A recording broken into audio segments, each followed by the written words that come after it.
The Whispering Walls. The old village of Ravenscroft nestled deep in the woods, its cobblestone streets winding like the veins of an ancient beast. My family's ancestral home, a towering mansion shrouded in ivy, stood at the edge of the village, overlooking the misty valleys below. As the eldest son, it was my duty to return to Ravenscroft after my father's untimely passing and take care of the estate.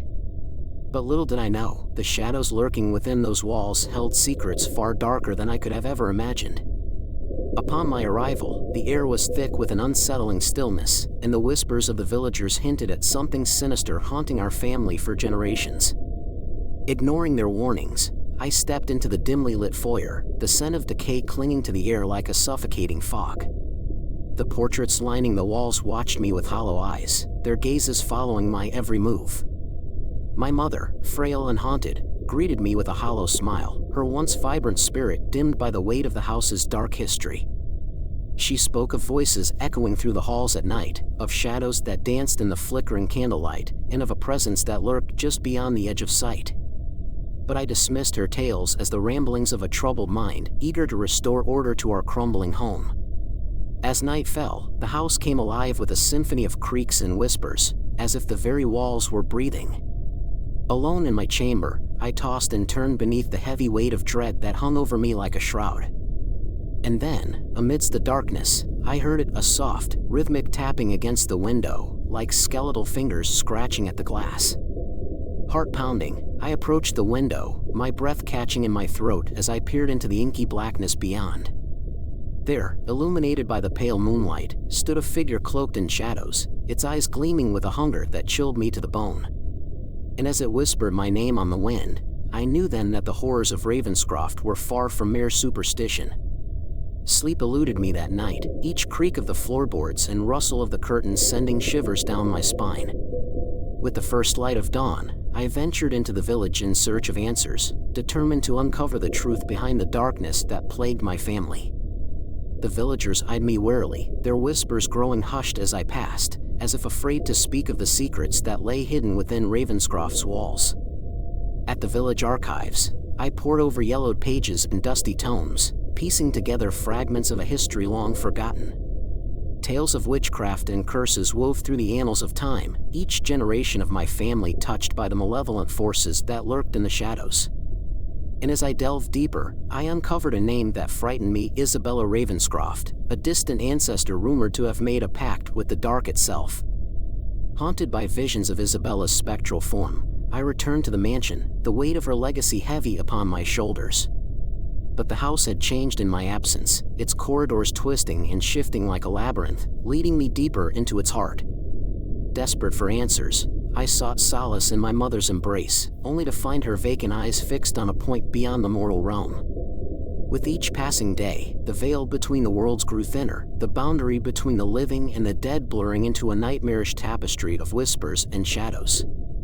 And as I wandered the labyrinthine halls of Ravenscroft, I felt the weight of centuries pressing down upon me, the sins of my ancestors clawing at my soul.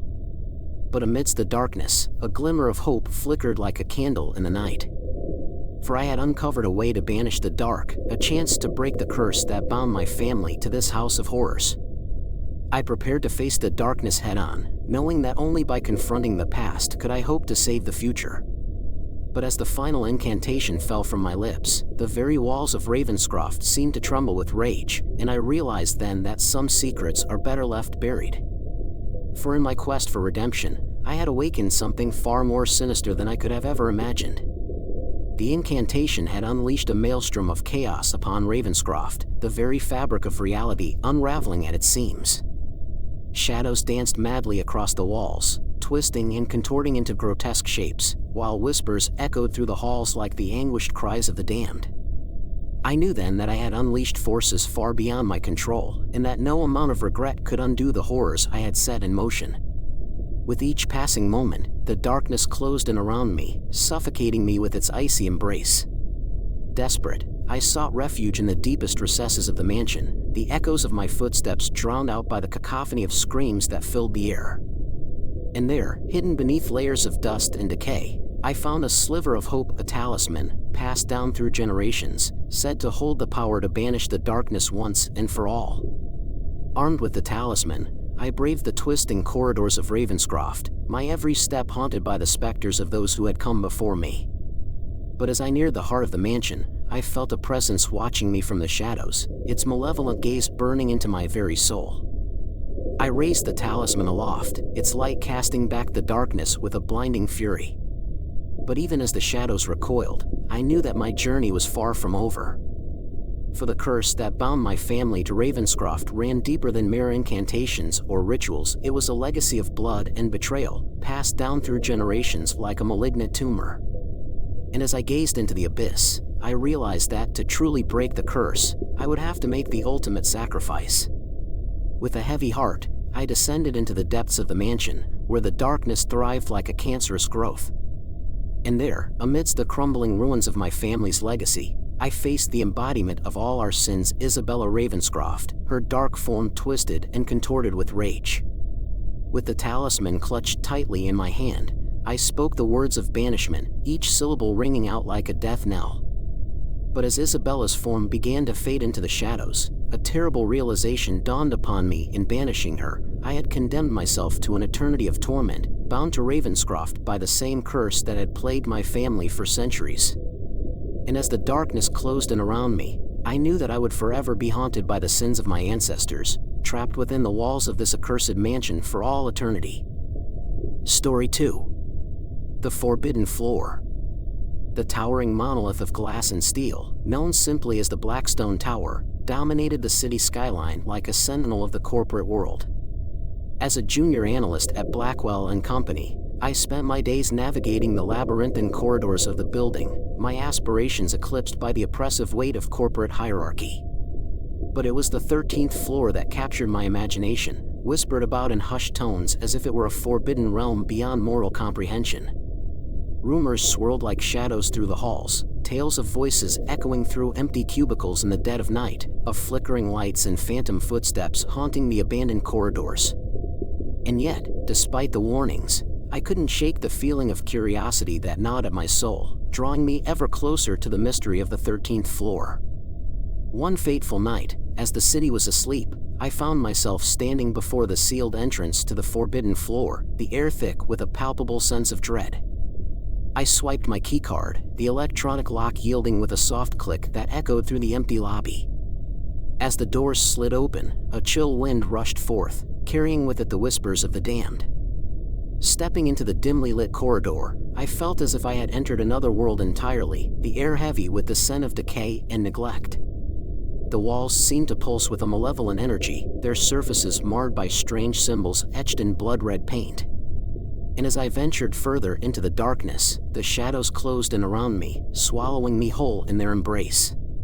But it was not until I reached the heart of the 13th floor that I truly understood the horror that lurked within. There, amidst the flickering fluorescent lights and shattered remnants of office furniture, stood a ghost of a woman, her eyes burning with evil energy. And as she whispered my name in a voice like silk and ash, I knew then that I had trespassed upon something far beyond my understanding. Frozen in terror, I stood before the ghost, her presence looming over me like a specter of doom. With each step, the shadows seemed to writhe and twist, coiling around me like tendrils of smoke. And as it spoke, its voice echoed through the empty expanse of the 13th floor, filling the air with a sickening sweetness that turned my stomach. "You have trespassed upon sacred ground," she whispered, her words sending shivers down my spine. "But perhaps you are not entirely unwelcome." In that moment, I felt a strange compulsion stirring within me, a curiosity mingled with fear that drove me to seek answers where none should be found. And as the ghost beckoned me closer, I found myself drawn into her embrace, the darkness enveloping me like a lover's caress. "Who are you?" I asked, my voice trembling with a mixture of awe and dread. "I am the guardian of this place," it replied, its voice a low, melodious hum that seemed to reverberate through my very bones. "But I am also its prisoner, bound to this cursed realm by forces beyond my control." As the ghost spoke, she revealed to me the truth of the 13th floor, a realm caught between the worlds of the living and the dead, a liminal space where lost souls wandered in eternal torment. And yet, even as she spoke of the horrors that lurked within, I sensed a glimmer of hope stirring within its depths, a chance for redemption amidst the darkness. But as I reached out to touch the ghost, a searing pain shot through me, as if I had plunged my hand into the heart of a blazing inferno. And as I recoiled in agony, I knew then that the darkness that dwelled within the 13th floor was not to be trifled with. Bound by a pact forged in fire, I found myself ensnared within the tangled web of the 13th floor, its darkness seeping into my very soul like a poison. Each night, I returned to the forbidden realm, drawn by the promise of answers and the lure of forbidden knowledge. But with each step closer to the ghost, I felt the weight of my actions pressing down upon me like a millstone. As the days turned to weeks, the line between reality and nightmare blurred, the boundaries of the 13th floor stretching and shifting like the fabric of a fever dream. And amidst the chaos, I found myself haunted by visions of those who had come before me, their faces twisted with anguish as they reached out from the shadows. There was only one way to truly seal the pathway to the other world that appeared in that damned building. It was the only way to keep sane. It had to be burned down by me, no matter the cost. In the end, the Blackstone Tower was consumed by flames, its charred remains a testament to the horrors that had unfolded within its walls. And as I watched the flames swallow the tower, I knew that my journey was far from over. I felt a sense of finality wash over me, the weight of the ghost woman lifted from my shoulders like a burden too heavy to bear. But as I turned to leave the charred ruins behind, I couldn't shake the feeling that the darkness that had plagued the 13th floor still lingered, its malevolent presence lurking just beyond the edge of sight. As I walked away from the smoldering wreckage, I knew that the horrors of the 13th floor would continue to haunt me, their whispers echoing through the depths of my soul. For in confronting the darkness within, I had glimpsed the true nature of evil, a force far beyond mortal comprehension that would forever shape the course of my destiny. With the city fading into the distance behind me, I knew that my journey was only just beginning, that the true test of my courage lay ahead in the unknown depths of the world beyond. The end. Subscribe for more. Thank you.